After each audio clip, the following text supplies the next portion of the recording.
அனைவருக்கும் வணக்கம். இன்னைக்கு நம்ம டெஸ்ட் நம்பர் 6க்கான ஆன்சருக்கு வந்து பார்க்க போகிறோம். ஸோ ஃபர்ஸ்ட் கணக்கு என்ன கொடுத்துருக்காங்கன்னா, நரேன் வந்து 7.4 கிலோகிராம் மாம்பழத்தை வாங்குறாப்புல வீட்டிற்கு செல்லும் வழியில் 4.650 கிலோகிராம் மாம்பழங்களை தனது சகோதரி குடும்பத்துக்கு கொடுத்துட்டு போயிட்டாரு. மீதமுள்ள மாம்பழங்கள் என்னன்னு சொல்லி கேட்காங்க. அப்போ அதுல இருந்து அப்படியே டைரக்டா கழிக்க வேண்டியதான். அப்போ 4 கிலோகிராம் வச்சுக்கலாம். ஸோ இதில் வந்து 4.650 கொடுத்துட்டாங்க. ஸோ ரிமைனிங் தான் கேட்காங்க. 0லேருந்து 0 கழிச்சிடலாம். ஸோ இங்கேருந்து ஒன்று கடன் வாங்கினா 10ல் 5 போச்சுன்னா 5. ஸோ இங்கே 3 இருக்கும். இங்கேருந்து ஒன்று வாங்கினீங்கன்னா 13ல் 6 போச்சுன்னா 7. ஸோ இங்கே 6 இருக்கும். 6ல் 4 போச்சுன்னா 2. ஸோ ரிமைனிங் 2750 கிலோகிராம், 2.750 கிலோகிராம் இருக்கும். Option A. சுலைமான் 3.35 கிலோகிராம் உருளைக்கிழங்கு வந்து பார்த்தீங்கன்னா 3.35 கிலோகிராமா. தக்காளி வந்து பார்த்தீங்கன்னா 2.25 கிலோகிராம். மற்றும் வெங்காயம் எவ்வளோ வாங்கியிருக்காரு தெரில. மொத்தம் அவர் வாங்கினது வந்து 10.250. அப்போ வெங்காயத்தோட கிலோ எவ்வளோன்னு சொல்லி கேட்காங்க. அப்போ வெங்காயம் நமக்கு தெரியல. அப்போ இந்த ரெண்டுத்தையும் கூட்டி இதுலேருந்து கழிச்சிட்டா முடிஞ்சு போச்சு. ஸோ ரெண்டையும் ஆட் பண்ணுறேன். 0, 10க்கு 0, மீதி 1, 3 3 6 புள்ளி இங்கே 5. அப்போ 5.600 கழிக்கணும். இங்கே 0, 5ல் 0 போச்சுன்னா 5. ஸோ இங்கேருந்து ஒன்று வாங்கிடுங்க. இது 9000, இது 12000. 12ல் 6 போச்சுன்னா 6. ஸோ 9ல் 5 போச்சுன்னா 4. ஸோ 4.650. So 4.65 kilogram. ஸோ அடுத்து ஃபேக்டரைசேஷன் பண்ண சொல்லியிருக்காங்க. x² - 6x + 9. ஸோ இப்படி இருந்தால் எப்படி பண்ணுவோம்? பெருக்குனா 9 வரணும், +9.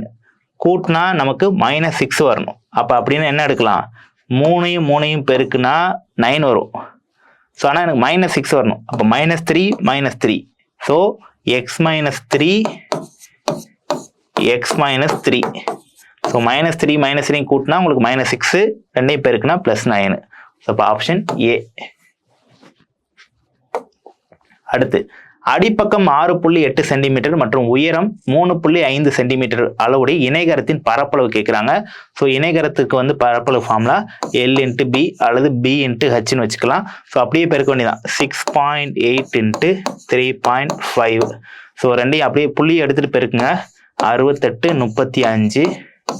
ஸோ 40க்கு 0 4, 30 34, 18 24க்கு 4, மீதி 2, 18 20.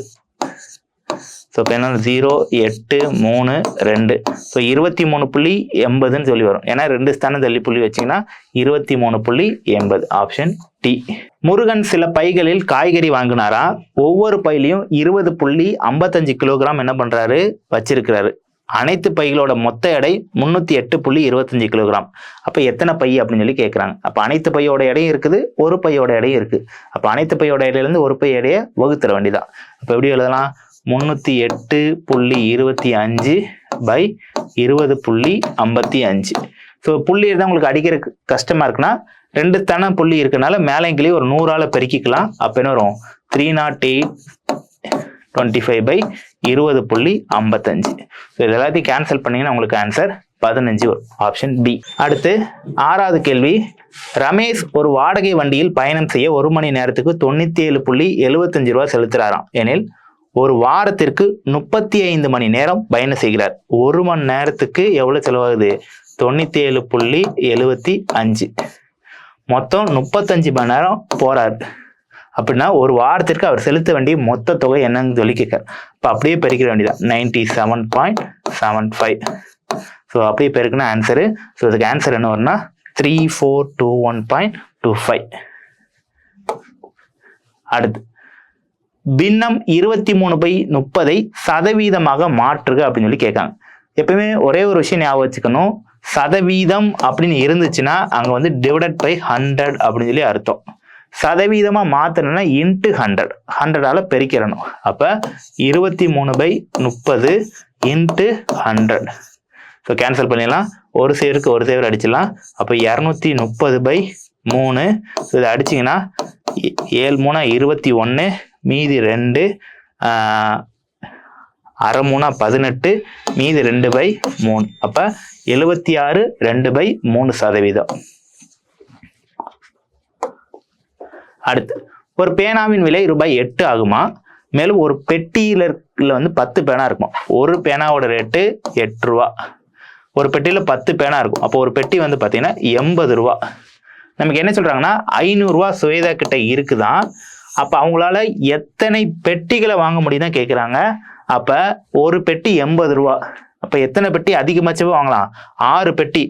6 8 48, 480 ரூபா ஆயிரும் 6 பெட்டி வாங்கினாலே. மீதி 20 ரூபா இருக்கும். பட் ஆனா பெட்டியா வாங்கணும் தான் சொல்லியிருக்காங்க. அப்ப அதிகபட்சமா 6 பெட்டி வாங்கலாம். Option C. அடுத்து ஒரு பள்ளியில் 560 மாணவர்கள் உள்ளன. அதில் 320 பேர் சிறுவர்கள்லாம். ஸோ 560 பேர்ல 320 பேர் சிறுவர்கள். ஏன்னா அங்க சிறுமிகளுடைய சதவீதம் கேட்காங்க. அப்ப 560ல 320 சிறுவர்கள். இப்ப ரிமைனிங் சிறுமிகள் எத்தனை அப்படின்னு சொல்லி நமக்கு தெரியணும். அப்ப 560ல 320 கழிங்க 0 4 2. அப்ப 240 சிறுமிகள். அப்ப இதைதான் சதவீதத்துல கேட்காங்க. அப்ப சதவீதனால என்னது? ஒட்டு மொத்தமா 560ல 240 இன்ட்டு 100. ஸோ கேன்சல் பண்றேன். ஒரு சைவருக்கு ஒரு சைவர் அடிச்சிடலாம். இப்ப 4 கொண்டு அடிக்கிறேன். 4 கொண்டு அடிச்சா 6 4 24 0. இங்க ஒரு நாள் 4, மீதி 1 4. ஸோ அடுத்து 2 கொண்டு அடிச்சா இங்க 7, இங்க 30. இப்ப என்ன வருதுன்னா எனக்கு 300/7 இருக்கு. ஸோ இப்போ இதை கேன்சல் பண்றேன். அடிச்சிங்கன்னா ஒரு 4ல 28, மீதி 20 இருக்கு. ஸோ 20ல 2 டைம் வந்து 14 புள்ளி வச்சுக்கலாம். ஸோ 14 போச்சுன்னா மீதி 6, எண்ணெயில் 56, ஸோ 8, ஸோ மீதி வந்து 6 இப்படி வரும். அப்போ 42.86 ஆப்ஷன் டி. அடுத்து இனியன் 5 டஜன் முட்டைகளை வாங்குறாரு. அதுல 10 முட்டைகள் என்ன ஆயிடுச்சு? கெட்டு போயிடுச்சு. அப்ப நல்ல முட்டைகளோட சதவீதம் என்னன்னு சொல்லி கேட்காங்க. அவர் வந்து பார்த்தீங்கன்னா 5 டஜன் முட்டை வாங்குறாரு. ஒரு டஜனுக்கு 12 முட்டை. அப்ப எத்தனை முட்டை வாங்கியிருக்காப்ல? 60 முட்டை வாங்கியிருக்காப்ல. ஸோ இதுல வந்து ஒரு 10 முட்டை என்ன ஆயிடுது? கெட்டு போயிருது. அப்ப 50 முட்டை இருக்கும். ஸோ அப்ப அவர் வாங்கினது 60, இப்ப இருக்கிறது 50. ஸோ 60ங்கிறது இங்க எத்தனை சதவீதம்?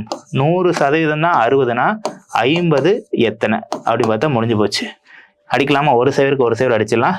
ஸோ இது அப்படியே பெருக்கிற வேண்டியதான். என்ன வரும்னா நமக்கு 500/6 வரும். ஸோ இப்போ கேன்சல் பண்ணுறேன். ஸோ எண்ணார 48, மீதி 2.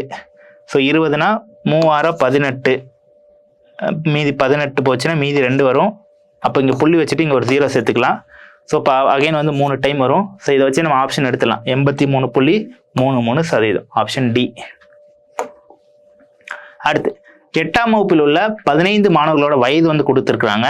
அந்த மாணவர்களுடைய சராசரி வயது வந்து கேட்குறாங்க. சரியா? ஸோ இது வந்து பார்த்தீங்கன்னா மீன் ஏஜ். இதை 2 விதமாக போடலாம். ஒன்று ஏறு வரிசையிலே இறங்கு வரிசையிலே எழுதிட்டு மீடியம்ல, அதாவது நடுவில் இருக்கிறத தூக்கி எழுதிக்கலாம். இப்படிலாம் எல்லாத்தையும் கூட்டி எத்தனை இருக்கோ அதுபடியும் போடலாம். சரியா? நான் ஆர்டரா எழுதிக்கிறேன். ஃபர்ஸ்ட் 12 எழுதுறேன். 12 எத்தனை இருக்குன்னா 1 2 3 4 இருக்கு. அப்போ 12 4 இருக்கு. 13 வந்து பார்த்தீங்கன்னா 1 2 3 4 5 6 7 இருக்கு. அப்போ 13.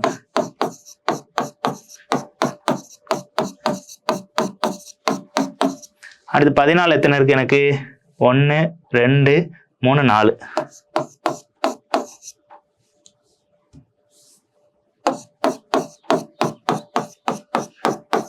சரியா? இப்படி நான் ஆர்டரா எழுதிக்கிறேன். ஆக்சுவலாக இது ஆர்டர் எழுதணும். நான் இடம் நல்லா பிரித்து எழுதியிருக்கேன். ஸோ இதில் வந்து நடுவில் என்ன வருதுன்னு சொல்லி பார்ப்போம். நடுவில் என்ன வருதுன்னா ஃபர்ஸ்ட் ஒரு 4 பின்னாடி விடுறேன், முன்னாடி 4 விட்டுறேன். அடுத்து முன்னாடி ஒரு 2 விடுறேன், பின்னாடி ஒரு 2 விடுறேன். ஸோ இங்கே ஒரு 1 விட்டுலாம், இங்கே ஒரு 1 விட்டுலாம். அப்போ நடுவில் என்ன வருது? 13. அப்போ அதுதான் இதனுடைய மீன். Answer C. அடுத்து 47 சதவீத வடிவம். ஸோ அப்பயே சொன்ன சதவீதனால இன்ட்டு 100 போடணும். அப்போ 4.7 இன்ட்டு 100. ஸோ போட்டிங்கன்னா 470%. Option D. அடுத்து 1 பங்கு உளுந்த மாவுடன் 4 பங்கு அரிசியை கலந்தீங்கன்னா தோசை செய்யறதுக்கு ஒரு மாவு ரெடி ஆயிரும். இப்போ என்ன கேட்காங்கன்னா எனில் மாவில் உள்ள மூலப்பொருட்களோட சதவீதம் கேட்காங்க. அப்ப 1 பங்கு உளுந்த மாவு, 4 பங்கு அரிசி. ஸோ மொத்தம் 5 பங்கு ஆயிடுது. அப்போ சதவீதம்னா 5ல் 1 இது, 5ல் 4 இது. சதவீதம்னா இன்ட்டு 100 போட்டுக்கிட வேண்டியதான், இன்ட்டு 100. ஸோ 5 கொண்டு அடித்தா 20%, ரிமைனிங் இது வந்து 80%. இப்போ ஆன்சர் 20, 80. அடுத்து, ஒரு நகரத்தின் கல்வியறிவு பெற்றவர்களோட எண்ணிக்கை 5 ஆண்டுகளில் 5 லட்சத்திலிருந்து 8 லட்சமா அதிகரிக்குதான். அப்போ அதிகரிச்சதோட சதவீதம் என்ன அப்படின்னு சொல்லி கேட்காங்க. அப்போ எவ்வளோ இதாக இருந்துச்சு? 5 லட்சம் எவ்வளோ கூடியிருக்கு? 8 லட்சம் கூடியிருக்கு. அதாவது 5 லட்சத்துலேருந்து 8 லட்சம் ஆகிருக்கு. கூடினது எவ்வளோ? 3 லட்சம் கூடியிருக்கு. அப்போ 3 லட்சம் இன்ட்டு 100. இப்போ அடிக்க வேண்டியதான். இந்த 5க்கு இந்த 5 சைடு அடிச்சிடலாம். ஸோ இந்த 5 வச்சு அடிக்கிறேன், அடித்தா 2 0. அப்போ 3 × 2 60%. அடுத்து, ஒரு கடைக்காரர் நாற்காலியை 325க்கு வாங்கி எவ்வளோக்கு விற்காரு? 350க்கு விற்கிறாராம். இதில் லாப சதவீதம் எவ்வளோ அப்படின்னு சொல்லி கேட்குறாங்க. அப்போ 325க்கு வாங்கியிருக்காரு, எவ்வளோ அதிகமாக கிடைச்சிருக்கு அவருக்கு? 25 ரூபா அதிகம் இன்ட்டு 100. இதை சால்வ் பண்ண ஆன்சர். ஸோ 25 வச்சு முதல் அடிக்கிறேன். ஸோ 25 வச்சு அடித்தா நமக்கு என்ன வரும்னா 4 25 100, 300னா 12 25, இது 13 ஆயிரும். இப்போ எனக்கு என்ன ஆயிடுது? 100/13 அப்படின்னு சொல்லி ஆயிரும். ஸோ 13 வச்சு அடிக்கிறேன். அடித்தா உங்களுக்கு 7 டைம் 70, 91. 7 டைமாக 91. மீதி எவ்வளோ இருக்குன்னா உங்களுக்கு 9/13 இருக்கும். ஸோ இப்போ ஆன்சர் என்ன வரும்? 7, 1/7, 9, 13 வரும். சரி, அடுத்து, ஒரு உயிரியல் வகுப்பு மாணவர்கள் குழு உள்ளூரில் உள்ள ஒரு புல்வெளியை ஆய்வு செய்கிறாங்க. அவற்றுள் 40 புல்ல 30 வந்து பூக்கள் வற்றாதவை எனில் வற்றாத பூக்களின் சதவீதம் என்னன்னு சொல்லி கேட்காங்க. அப்போ 40ல் 30 என்னன்னு தான் கேட்காங்க. அப்போ இந்த இடத்துல வந்து 40ல் 30 இன்ட்டு சதவீதம். ஒரு சைவருக்கு ஒரு சைவர் அடிச்சிடலாம். 2 கொண்டு அடிக்கிறேன், அடித்தா 2, இங்கே 5, இந்த 2 கொண்டு அடித்தா இங்கே என்ன வரும்? 15, 15 5 75. Option D. அடுத்து, ரோஜா மாத சம்பளமாக 18,000 ரூபா பெறாங்களாம். சரி, அவங்க வந்து மாத சம்பளமாக 18,000 ரூபா பெறாங்க. அவர் தனது சம்பளத்தின் முறையை கல்வி, சேமிப்பு மற்றும் பிற செலவினங்களுக்கு என்ன பண்ணுறாங்க? 2:1:3 அப்படிங்கிற மாதிரி செலவு பண்ணுறாங்க. அவங்க செலவை சதவீதத்தில் கேட்டிருக்காங்க. பாருங்க, மொத்த ரேஷியோவில் வருது 6 ரேஷியோ தான். இங்கே 18,000னா ஒரு ரேஷியோ எவ்வளோன்னு சொல்லி பார்ப்போம். அடிச்சா என்ன வருது? 3000 சொல்லி வரும். இப்போ ஒரு ரேஷியோ 3000னா இதுக்கு எவ்வளோ செலவு பண்ணுறாங்க? 6000 ரூபா இங்கே செலவு பண்ணுறாங்க. இங்கே 3000 ரூபா செலவு பண்ணுறாங்க. இங்கே 9000 ரூபா செலவு பண்ணுறாங்க. இப்போ சதவீதத்தில் கேட்டிருக்காங்க. அப்போ என்ன பண்ணணும்? இந்த 18,000ல் 6000 ரூபா செலவு பண்ணுறாங்க இன்ட்டு 100. அப்போ 3 சீவருக்கு 3 சீவர் அடிச்சிடலாம். ஸோ 6 கொண்டு அடித்தா என்ன வருங்க? 3. 3 கொண்டு 100 அடிச்சிங்கன்னா 33 வரும் பாயிண்ட். ஸோ அப்போ ஒரு ஆப்ஷன் தான் அதில் ஆரம்பிக்கும். ஸோ இதான் ஒரு ஆன்சர், ஆப்ஷன் ஏ. மற்றதுக்கும் அதே மாதிரி தான். 18,000ல் 3000 போட்டிங்கன்னா 16.66 வரும். 18,000ல் 9000 போட்டிங்கன்னா 50% சொல்லி வரும். அடுத்து, ஒரு கிரிக்கெட் அணி 10 போட்டிகளில் பெற்ற ஓட்டங்கள் 276. 10 போட்டியில் 276. அந்த ஓட்டங்கள் வந்து கொடுத்துருக்காங்க. 10 போட்டியோட ஓட்டம். ஒன்றில் 235, ஒன்றில் 400, ஒன்றில் 351. ஒரு இது மட்டும் கொடுக்கல, மற்ற 9மே கொடுத்துருக்குறாங்க. அப்போ பாருங்க, இப்போ 10 போட்டியோடைய சராசரி 276. அப்போ 10 போட்டியோட கூடுதல் என்னவா இருக்கும்? 2760. மீதி இருக்க 9 போட்டியும் நம்ம கூட்டணும். கூட்டினா எவ்வளோ கிடைக்கும் அப்படின்னு சொல்லி பார்க்கணும். ஸோ 10 போட்டியோட இது கிடைச்சிருச்சு. மீதி இருக்க 9 போட்டியோட கூடுதல் வந்து 2520. இது வந்து 9 போட்டியோட கூடுதல். ஸோ அந்த 10லேருந்து 9 கழிச்சா மீதி 1 கிடைச்சிரும். 0 4 2. இப்போ 240. Option A. அடுத்து, குமரவேல் ஒரு குறிப்பிட்ட தொகைக்கு 10% வட்டி வீதத்தில் 2 ஆண்டுகள் கழித்து 750 தனி வட்டியாக கொடுக்காங்களாம். ஸோ இந்த இடத்துல வட்டி வந்து எவ்வளவு? 750 ரூபா. So rate of interest 10%. என்ன வந்து 2 வருஷம். ஸோ அசல் பி என்ன அப்படிங்கிறத எனக்கு கேள்வி. ஸோ அப்போ PNR/100 போட்டலாமா? SI = அப்போ 750 = P × N × 10/100. ஸோ ஒரு சைவருக்கு ஒரு சைவர் அடிச்சிடலாம். ஸோ அடுத்து என்ன பண்ணலான்னா இந்த 2 வச்சு இங்கே அடிச்சிடலாம். அடித்தா என்ன வரும்? 50. ஸோ இங்கே பெருக்குனீங்கன்னா 75 × 5 என்ன வரும் ஃபஸ்ட்டு? ஸோ 75 × 5 5 25க்கு 5 மீதி 2 7 30 37. So 3750 option B. அடுத்து பாஷா என்பவர் வங்கியில் ஒரு குறிப்பிட்ட தனி வட்டி வீதத்தில் 8500 ரூபா கடனாக வாங்குறாங்க. அவங்க 3 வருஷம் கழிச்சு 11050 ரூபா என்ன பண்ணுறாங்க, திருப்பி செலுத்துறாங்க.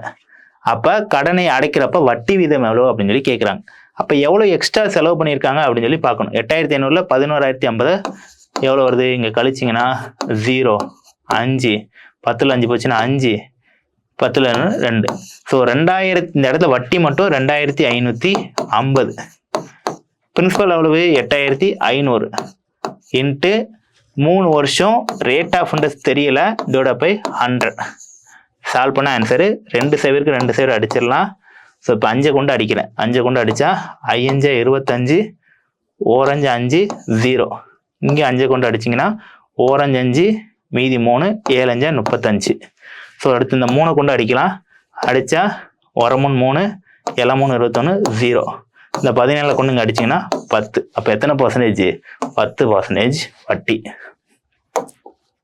அடுத்து ரியா என்பவர் மகிழுந்து வாங்குவதற்காக 15000 10% தனி வட்டி வீதத்தில் கடனை வாங்குறாங்க. அவர் 9000 கடனை முடிக்கும் தருவாயில் வட்டியா மட்டும் 9000 ரூபா செலுத்துறாங்க. அப்போ இந்த இடத்துல வட்டி மட்டும் எவ்வளவு, 9000 ரூபா. 15000 ரூபா பிரின்சிபலு பி இன்ட்டு என். எத்தனை வருஷத்துல கடனா கட்டியிருப்பாங்கன்னு சொல்லி தான் கேள்வி. அப்போ என்ன தெரியல. ஆர் வந்து 10% டிவைட் பை 100. ஸோ அப்போ கேன்சல் பண்ணிடலாம். 3 சேவருக்கு 3 சேவர் அடிச்சிடலாம். ஸோ 1 சேவருக்கு 1 சேவர் அடிச்சுக்கலாம். 5 வச்சு அடித்தா இங்கே 3 5 15, இங்கே 2. ஸோ இங்கே பெருக்குனிங்கன்னா 18/3. ஸோ அடிச்சிங்கன்னா 6. ஸோ அப்போ 6 வருஷத்துக்கு வாங்கியிருப்பாங்க. அடுத்து டேஸ் என்பது முழு தரவின் பிரதிநிதித்துவ மதிப்பு. This is a representative value of the entire டேட்டாவுடைய ரெப்ரசன்டேட்டிவ் வேல்யூனா மீன் தான் என்டையர் டேட்டாவுடைய ரெப்ரசன்ட் பண்ணக்கூடிய வேல்யூ, அதாவது சராசரின்னு சொல்லுவாங்க. அடுத்து பின்னொரு தகவல் முகடு கேட்காங்க. ஸோ முகடுனா என்ன பண்ணணும்னா இதில் ஆர்டராக எழுதணும். எது அதிக டைமில் கேட்டிருக்காங்களோ அதான் முகடு. ஸோ இந்த நம்பரில் எது அதிக டைமில் இருக்குன்னா 15 வந்து அதிக டைமில் இருக்கும். ஸோ இந்த மாதிரி எத்தனை நம்பர் கொடுத்தாலும் சரி. ஸோ 15னா இப்போ 14 எத்தனை டைம் இருக்குன்னு பாருங்க, 12 எத்தனை டைம் இருக்குன்னு பாருங்க, 16 எத்தனை டைம் இருக்குன்னு பாருங்க. ஸோ அதிகமாக 15 தான் ரிப்பீட் ஆயிருக்கும். எது அதிக டைம் ரிப்பீட் ஆயிருக்கோ அதான் அதனுடைய முகடு. 10 மாணவர்களோட எடை பின்வருமாறு கொடுத்துருக்குறாங்க. அவர்களோட எடையின் இடைநிலை கேட்காங்க. இடைநிலைனா ஏறு வரிசையில இறங்கு வரிசையில எழுதணும். சென்டர் வேல்யூ வந்து பார்க்கணும். ஸோ அப்போ இது ஏறு வரிசையில் இறங்கன்னா ஃபர்ஸ்ட் 20 24 இந்த 2 எழுதியாச்சு. அடுத்து 25 எழுதியாச்சு. அடுத்து 29 எழுதியாச்சு. அடுத்து 32 எழுதியாச்சு. அடுத்து 35 40 42 45. ஸோ நான் ஏறு வரிசையில் எழுதிட்டேன். இப்போ இதுக்கு நடுவில் என்ன வரும்னா ஒவ்வொன்றா அடிக்கிறேன். ஃபர்ஸ்ட் 2 அடித்தா இங்கே 2 அடிச்சுக்கலாம். அடுத்து இங்கே 1ஐயும் இங்கே 1ஐயும் அடிக்கலாம். இங்கே 1 அடிச்சிங்கன்னா நமக்கு இடையில என்ன வருதுன்னா 32, 35 இருக்கு. ஸோ அப்போ இது 2ஐயும் கூட்டி 2ஆல் வகுத்துற வேண்டியதான். ஸோ 32க்கும் 35க்கும் இடையில 33.5 சொல்லி வரும். ஸோ அதான் இடைநிலை. அடுத்து ஏ 2A 4A 6A 9A இதனோட இடைநிலை 8ன்னு கொடுத்துருக்காங்க. இடைநிலை என்ன சொல்லியிருக்கேன், சென்டர் வேல்யூ. அப்போ 1க்கு 1 அடிங்க. இங்கே 1க்கு 1 அடிச்சிங்கன்னா 4A தான் 8னா A = 2. அப்போ ஆன்சர் சி. அவ்வளோதான்.